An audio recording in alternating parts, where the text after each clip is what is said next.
Chris Patterson from Microsoft talks the future of Azure Pipelines here on the Azure DevOps podcast.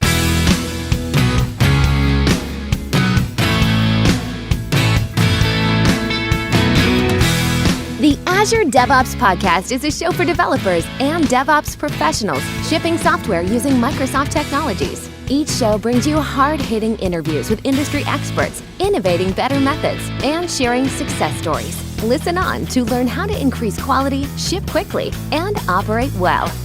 And now your host, Jeffrey Palermo.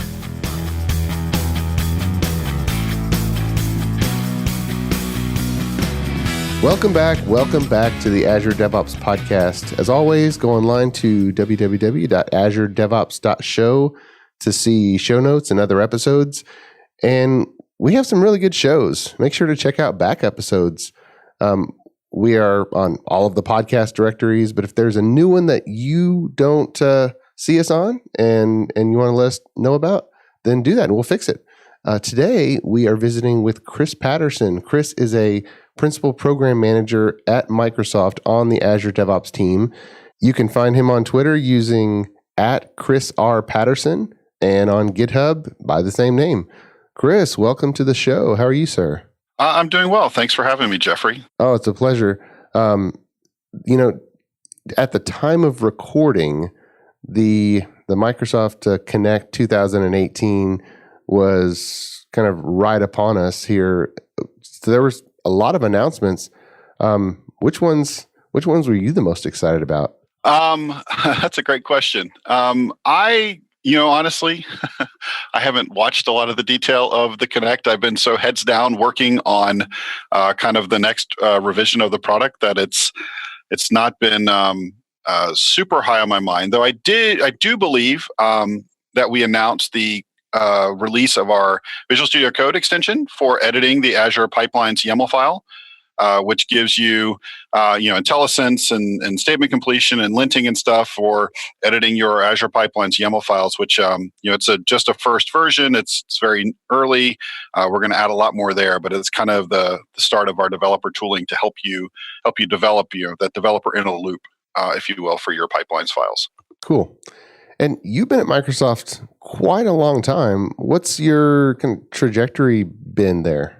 Sure. So I joined Microsoft in 2005. And when I started, I was actually in the field team of what we used to call, what do we call ourselves? The developers, not really developer solution specialists, but the developer technology people within the sales organization. So when I started, Visual Studio Team System at the time had not yet shipped. And I came on to help, having a background in sort of ALM, we called ALM at the time, to help build up the field organization and to basically go out and talk to customers about, hey, what is Team System and what can it do for your software development process?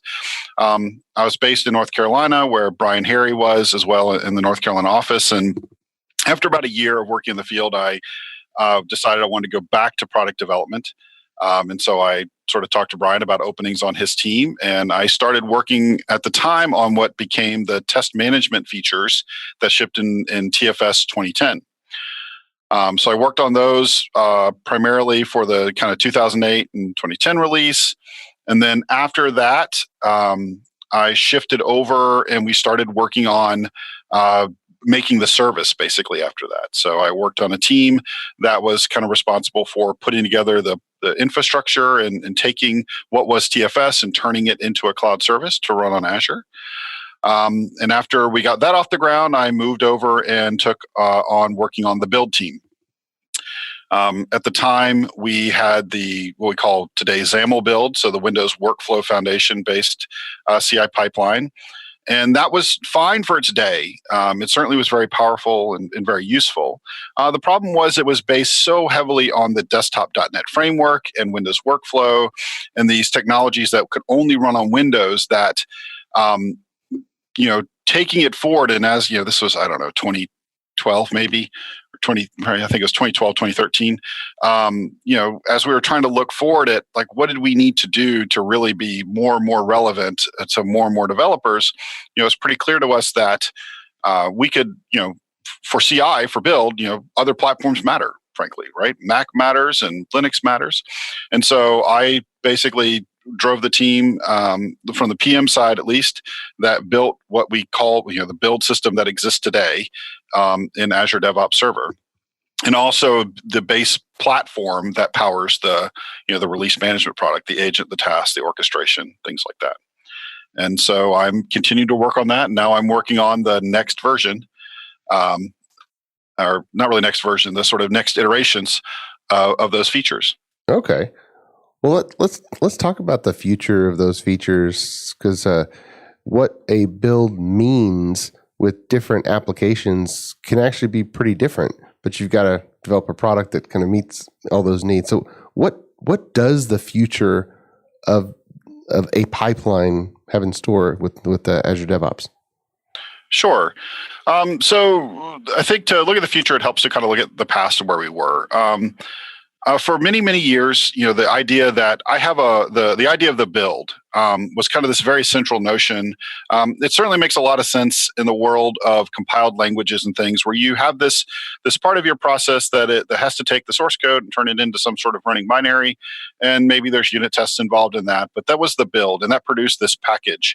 And then, some point somebody might take that, and if it's desktop software, would deploy it and test it, or if it's even a web app, take it to some system that would deploy it and sort of manage that process.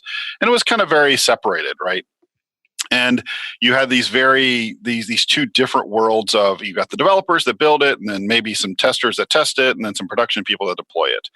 And the system we have today works very well for that. The problem is as you look at continuous delivery as well as continuous deployment, and the kind of more the tighter iteration, shift left, all those sort of things that we're working on in software development, having those distinct separations makes hard conversations. And I have this with customers a lot. They're like, well, hey, I want to run these tests. Should I do it in build or should I do it in release? And, and kind of the decision is arbitrary sometimes, or it's like, well, I want to do it in release because that's where I do my deployment and that's where my deployment logic is. But I also need that release to inform my pull request, right? Because I want to make sure that I want to compile my app and I want to deploy it and run some functional tests before I say a pull request is good.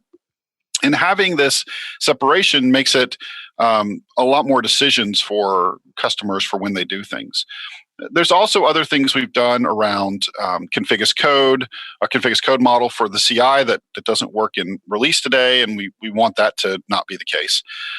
So what we've decided to do is to kind of evolve Azure Pipelines forward into a single pipeline product. And basically the idea being that you have a config as code model that you can define your pipeline, and your pipeline does what it needs to do for you.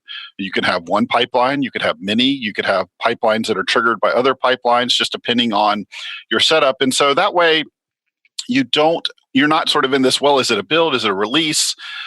In the case of certain languages like, say, JavaScript or TypeScript, Node platform or PHP or Python, there's not really a build. I mean, it's really just running unit tests and then, maybe packaging and deployment.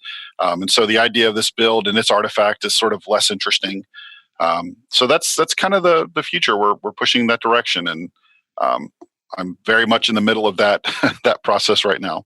Well, that seems like it'd be a big change given how it's developed at the moment. Yes and no.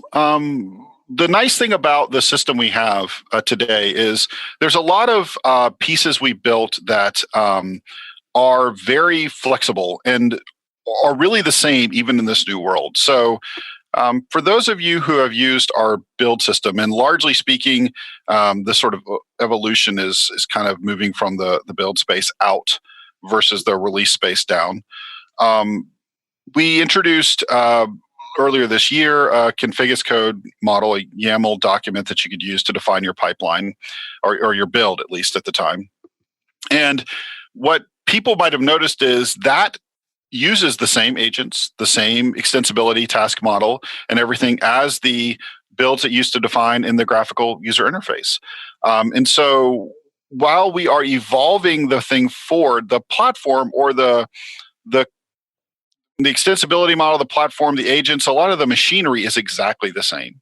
That's just simply because of the way it was built and the way it's architected. We're able to do that, so we're able to keep this process moving forward, this capability, without necessarily throwing everything away like we had to do when we replaced the XAML build system. Mm-hmm. So I think for customers, this really should be viewed more as just an evolution rather than a full change. And the nice thing is for a long time, the thing that we have that we call release today is going to exist, and it will be able to consume a pipeline. It's just, the pipeline will have more capability. It'll have multiple stages, just like it has multiple jobs today. And, over time, it'll have even approvals and other things. And we're actually changing kind of the way the approval model works. I don't know if we want to go into that today. That's a longer conversation. But that the release system will continue to exist, and it'll be there for quite a long time. It's just we're going to try to evolve this config as code pipeline model to be really more holistic and provide what the developers need, kind of in that shift left model. We had a show with Jeremy Epling, and we were talking about what the future has to arrive at some point, where you could just fork or clone a Git repository. Yeah, fork a Git repository, set it up, and then on first time run, the pipeline with all of its configuration is just there. And then with infrastructure as code, the environments say, oh, the environments aren't there. And then Azure subscription credentials, boom, now they're there, just from forking a Git repository. So how much traction, how close do you think that we'll get? How soon? So I actually don't think we're too far away from that, honestly. I mean, if you look at the experiences you have today, you sort of have that minus deployment right now. So if you go and you look at, say, I don't know, Visual Studio Code is a great example. If you went and forked the Visual Studio Code repository into your own GitHub org, and then you set up your Azure DevOps org and you pointed at that, it'll start building. Like the Visual Studio Code repository uses Azure Pipelines for building. It's defined in a YAML file in that repository, and it uses all of even our hosted infrastructure for doing its build. So you can sort of right away, you can see that at least from the CI side. And we'll just continue to carry that same thing forward. In the wizard that, in the sort of setup experience, we'll go discover the file. We can discover if it's using an Azure subscription or not, like an Azure Service Connection.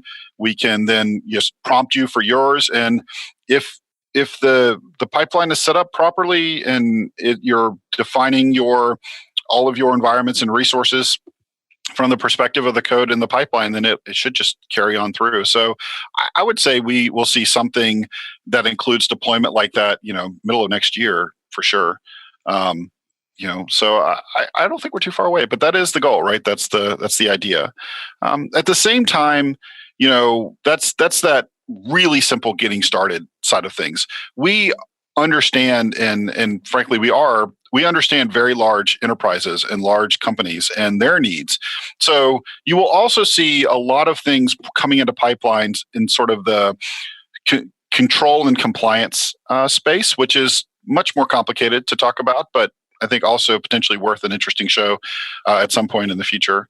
That is really designed at, how does an enterprise safely deploy their software, right? Whether it's good practices like using strategies around, say, blue-green or rolling, or having gates to be able to say, you want to make sure that after you've deployed sort of some new version of your software, you want to make sure it's healthy before you roll everybody onto it. Those kinds of more detailed controls that you would expect from an enterprise delivery pipeline. Those are all built into the system as well, and will be features you can take advantage of. And obviously, those require a little more configuration than just kind of a basic. Hey, I've got a web app and I can deploy it to Azure. So we are really focused on that left experience that Jeremy is talking about, which is that really simple getting started, fast, as well as understanding what the larger enterprise or larger project needs, and making sure we can cover that breadth in an effective way. Awesome. We should definitely do a show on that. But for now, we're going to take a quick break for a word from our sponsor. The Azure DevOps podcast is sponsored by ClearMeasure, a software engineering firm and Microsoft Gold partner, empowering development teams to be their best. ClearMeasure equips developers with the DevOps tools, methods, and automation necessary to focus on building their applications, rather than wrestling with builds, deployments, or environments. Click clear-measure.com to see whether a DevOps implementation is for you. And we're back with Chris Patterson talking about the future of Azure Pipelines and what a build means in the future. But the infrastructure is also changing, and we have hosted Windows containers, build agents, and then Azure has Windows container support. But at the same time, the life cycle of a Windows container is very different from Linux. So for our .NET Developer Visual Studio audience, what can you tell us about what they can use now in Windows containers versus what they need to wait until next year for? The big word in the container space is Kubernetes, right? That's what everybody's talking about. And everybody or most people seem to be driving on the Kubernetes bandwagon. So I'd say the biggest limitation we have right now is, at the moment at least, Kubernetes support for Windows is still in beta, right? It's not GA'd. That's coming. And so I think with Server 2019, early next year, with a version of Kubernetes that's supposed to ship early next year, they will GA Windows support for Kubernetes. And then that should also feed its way back into AKS. So right now, AKS, you're limited to Linux. You can kind of do Windows with the ACI connector that they have. You can have Windows pods as part of your overall AKS cluster, but I don't think you can have Windows VM nodes yet as part of that. So it's not sort of a fully GA. But getting that full Kubernetes experience with unified between Linux and Windows containers in the AKS service in Azure, I expect I would see. I don't have any inside information on it, but I expect we'll see that next year, and I think that'll really help Windows containers come into their own. There's also a lot of work the Windows team is doing to make sure Windows containers can participate in all the same advanced networking and storage and other features, as well as working hard to drive down that base size of the container. I think with Server 2019, the Nano server container is under 100 megabytes, or maybe even under 80 or 90 megabytes now. But it's nowhere close to something like Debian Stretch or something, or Alpine, which is at 100 or 5 megabytes or something. So that have even a little bit of a challenge with saying, well, especially with something like you sort of combine ACI, which is a really cool technology, Azure Container Instances. If I've got every megabyte my base image is larger, that's a megabyte larger my deployment image is. And in something like ACI, where you say, look, I want to start that up fast, but it's a new container every time on a new host for that container, because there's still a computer back there running it. It's got to pull the image, and so every time the image is larger, it takes longer to pull, which means my pod is slower to start up. And but those are things that I think are just continuing to get better over time. So I expect we'll see more with Windows containers. Most of the work I've done with containers today, I've done a fair bit of work with Linux containers. Windows containers do seem really good with Service Fabric, or even something like like the web app for containers, which I think supports Windows now, for like the lift and shift thing. Like that's one thing that's really cool about Windows containers. I think actually that one of the coolest things is, it's this this feels like this super new technology, but you can take your ASP.NET 4 app and you can put it in a container and run it. And actually, I think that's kind of amazing if you think about it, as far as the agility that might give, an IT shop of saying, hey, we can take this thing that has been running on a VM for so long, and the container will be a little big, but it still is a much better packet from a packaging perspective, because we can package it, we can take it, we can package it on top of a Server 2016 container or Server 2019 container, and push it to a registry and run it, and we can update the Docker build, and we can have sort of this consistent model. We don't have to deal with VMs. And so we get a lot of the great benefits of containers, but we don't necessarily have to completely rewrite or throw everything away. And I actually think that's pretty cool. That's a good point. A lot of people in the cloud world, and us too, in our practice, we talk about the continuum of options with platform as a service being the set it and forget it, just run my code option. But then there's so many instances where you can't go PaaS. You would love to use the Azure App Service to run the web application and Azure SQL to just run your schema. But on the app side, even something as simple as if the website for some reason or another uses a custom font or uses some custom encryption, that's this program that was installed for years on the web server, then any of those little dependencies that web apps don't support kind of knocks you out of that option totally. Yep. And then exactly. But the fallback isn't all the way to your own IaaS cluster with multiple Windows VMs and managing the web farm yourself. That's with the Windows container support for app service. That seems like a really good option for people who are just stuck on IaaS for now, and you need to install some dependencies, but you want to get away from server patching. Exactly. Yeah. I mean, I think it certainly is very good. It's potentially a very good option and something to look at. And I've talked to some customers, some large companies that have a lot of Windows infrastructure that are definitely looking at those options.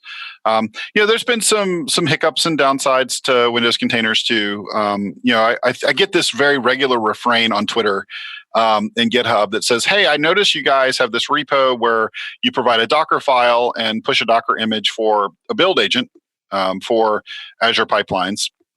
But it's only for Linux. Where's the Windows one?" And for a long time, up until pretty recently, we actually really couldn't produce a Docker container for running the Azure Pipelines agent because of some interesting, I don't know if bugs is the right word, just some decisions made about how Windows containers worked that were actually fixed in the 1803 release, I believe.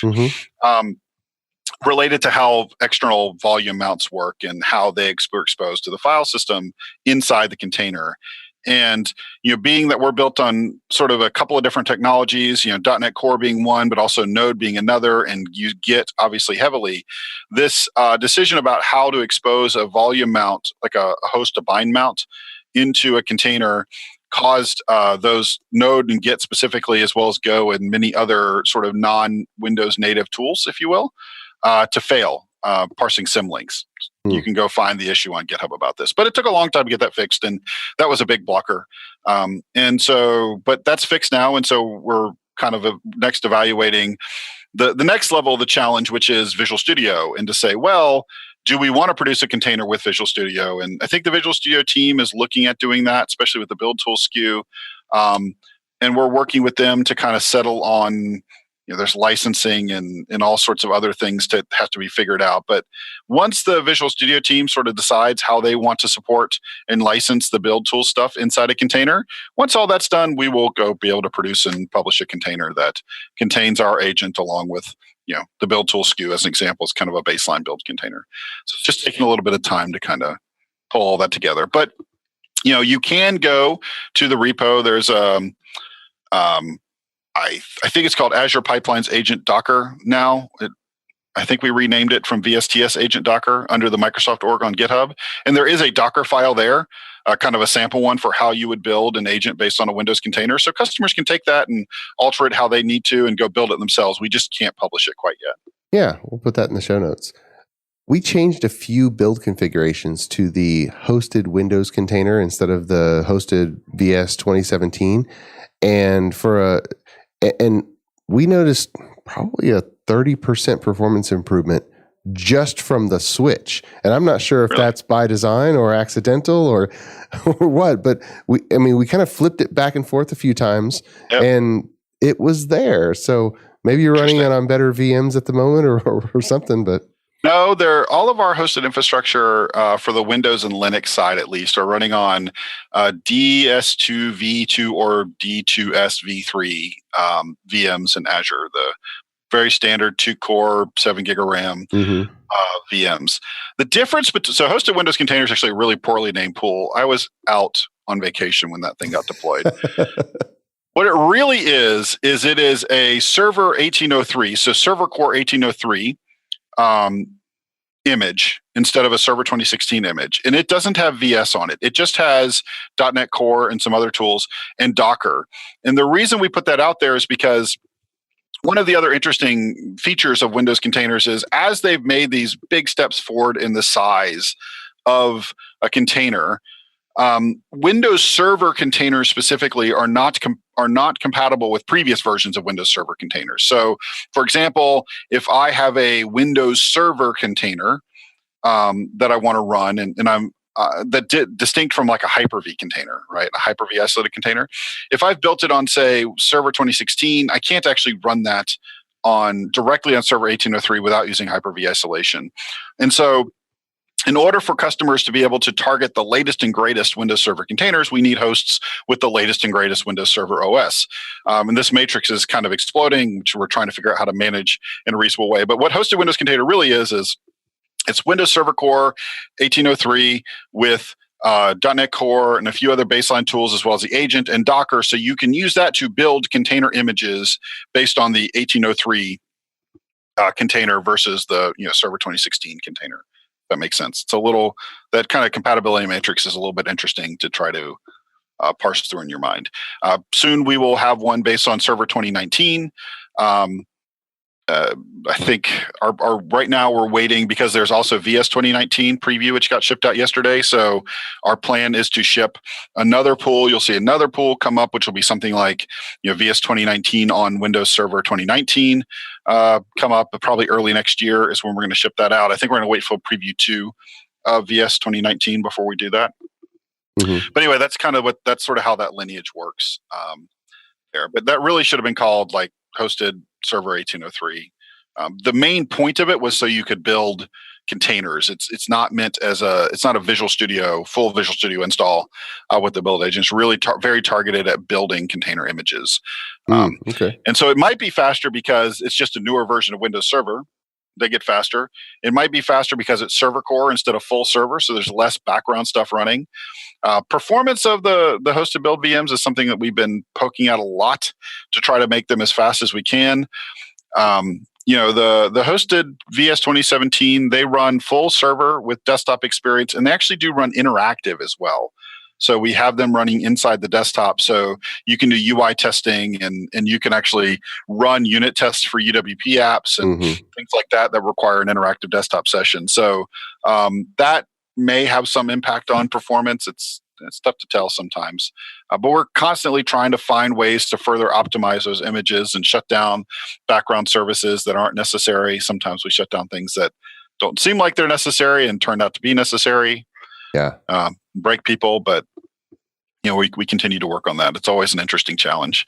Well, that's a good point, because with a first line build in your commit stage, you typically don't need interactive for. I mean, historical apps. They're going to need all kinds of stuff. But if it's in the last few years, and definitely with .NET Core, you don't even need Visual Studio 2017 on the box. You just need a few things. But then when you deploy it to that first full deployed environment and say you're running a Selenium test suite, well, then you need that server that can actually spin up the browser, because Phantom.js has actually gone by the wayside. So we don't have a headless browser option at the moment, do we?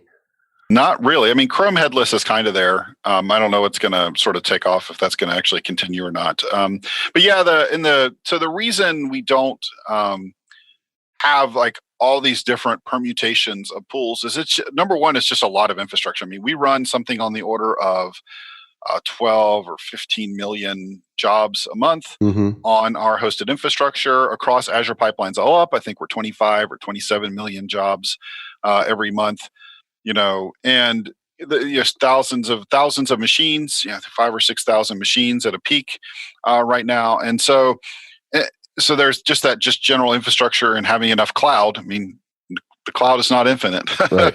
As much as we'd all like it to be. Sometimes you run out of cloud. There's also a problem around just user experience, right? So even though we try to label those hosted VMs as, hey, it's VS 2017, and we try to give you this big document of here's all the stuff that's installed, like if we had two, one that was running interactive and one that wasn't, and helping people understand sort of what that minor difference is can be really challenging. Most our goal for, especially for like the VS oriented pools, is so the developer but I'll use the Hanselman term, the dark matter developer. Look, the guy that they're just trying to get their job done. Mm-hmm. They use Visual Studio. They created a project in Visual Studio. It builds in Visual Studio. It should build in the CI. Like, that's our goal. Yeah. And sometimes we reach it and sometimes we don't. There's all kinds of reasons why that happens. But that's the generally stated goal. And so having too many different sort of permutations of things that they have to go pick from would just make that really difficult. So we have other options out there, more advanced customers or people who are trying to eke out every little bit of performance. They can take advantage of different things and, do different configurations as it makes sense for them. But, we have this mainline set of pools, one per VS version. So we got 2015, 2017, we're going to add 2019. The goal there is, look, if it builds in Visual Studio, it should build here. Yeah, that's a good point. You had mentioned just briefly, and I know it's a buzzword, shift left, but you guys are also working on what are you calling it? Shift the product right? Yeah, so I just coined that term just a few minutes ago, but the idea being that, or maybe bringing the ops into DevOps might be another way to look at it. So right now, our all-up pipeline system, between build and release, does a really pretty good job of giving you that, starting from source code through like the point when your application is deployed. We can show you that and give you that full traceability. What we don't do in our DevOps product today is we don't really give you any sort of actual view into the running application environment and helping you trace back the other way. So one of the things that we're doing as part of the pipelines effort is we are building into this system this kind of first class notion of an environment that is backed by some well understood set of resources. And so, the ones we're sort of kind of targeting right now, we're targeting Kubernetes and targeting Azure, to where you'll be able to go in and have a view that says, hey, here's my running environment, and it's my web app, whatever it is, or even in a more complex case, like for example, Azure DevOps, you scale unit 0, ring 0, right? Or East US, whatever. If you have like a large app with different regions and things like that, those might be represented as different environments.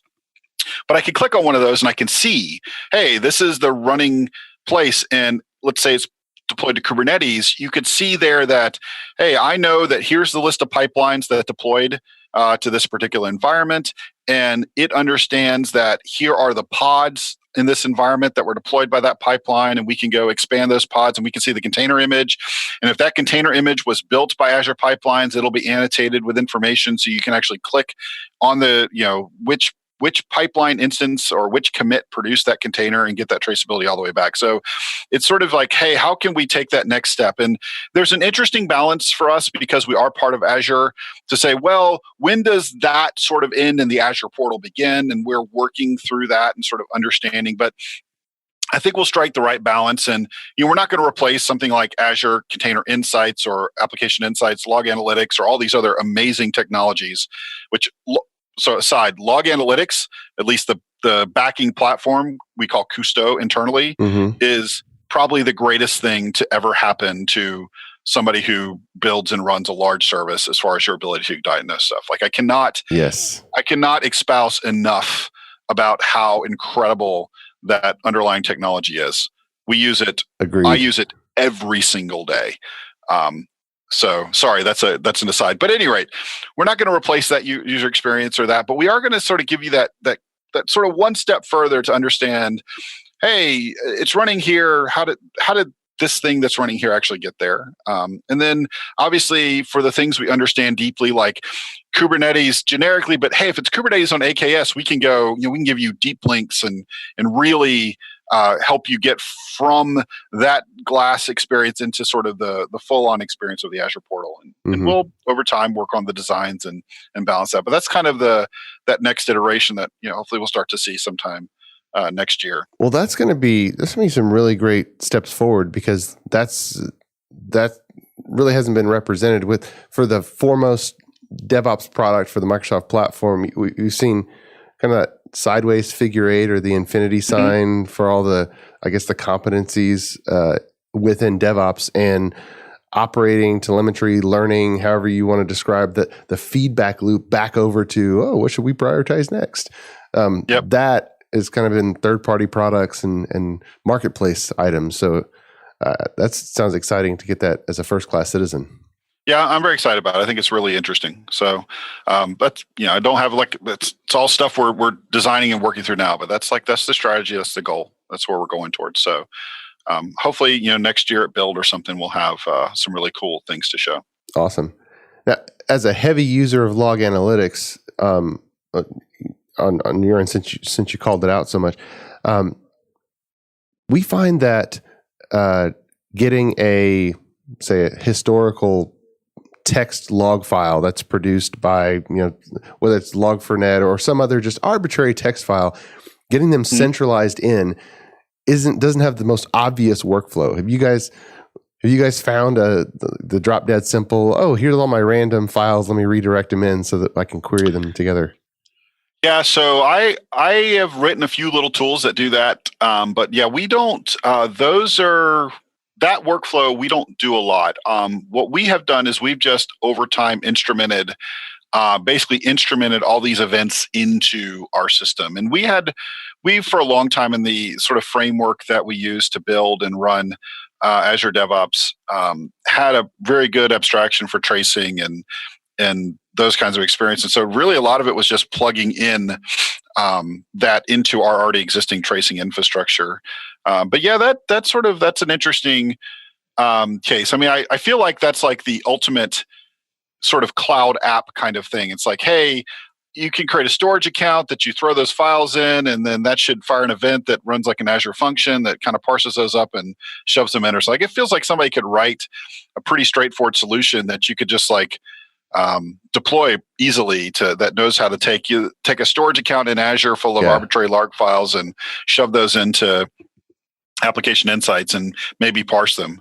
I don't know. You'd think that would exist. We found the same thing. That's what we've had to do, just checking, because we do so much DevOps implementation with existing systems. They have a storied history and manual deployments, and they produce whatever log files they happen to produce at the time. You can't change that code, very fast. But it's okay. How do you get the logs we have into log analytics? Because you're right. Once you have all that information in there, it queries everything against everything just instantaneously. It's amazing.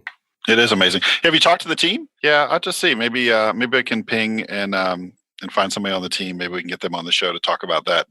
Might be an interesting topic to talk about and see how they're thinking about that sort of overall space. Yeah, telemetry and DevOps diagnostics, that's a huge part of being able to ship and operate software well. Mm-hmm. Yeah, so that might be something good. Chris, before we go, we've talked about so much, but what should our listeners follow up on? Any resources you'd point them to? Yeah, sure. So obviously the Azure DevOps documentation and stuff, we've made a lot of efforts to improve that to make it better. You can go there. We have regular release notes. I encourage people to go look at the release notes every time we deploy Azure DevOps every 3 weeks. Then we put our release notes of all of the new interesting features. You can find that on the Azure DevOps site. And then obviously the other thing to do is just look at GitHub. So one of the interesting things, and sort of one of the things that the Azure Pipelines team really pioneered, is a bunch of our stuff is actually open source on GitHub. So the agent is out there, the tasks that we ship are out there. We actually even have some design repos that you can find. Everything should be prefixed with Azure-Pipelines. So about like future plans, we're even doing some experiments with doing more design in the open. So if you're really interested in kind of understanding what's next or getting involved from a community perspective, please go check out our GitHub repos, file an issue. We do take pull requests, for fixes for bugs and things like that. So I think that's a great place for people who are really interested in the product to kind of go look at. Awesome. We'll find those and put those in the show notes. So, well, thanks so much, Chris, for visiting me. This is an information-packed show. I appreciate it. Yeah, no problem. Thank you, Jeffrey. Thanks for having me. And until next week, keep shipping. You've been listening to the Azure DevOps Podcast, a show for developers and DevOps professionals shipping software using Microsoft technologies. Go to www.azuredevops.show for show notes and other episodes. On behalf of your host, Jeffrey Palermo, and our sponsors, thanks for listening, and may God bless you.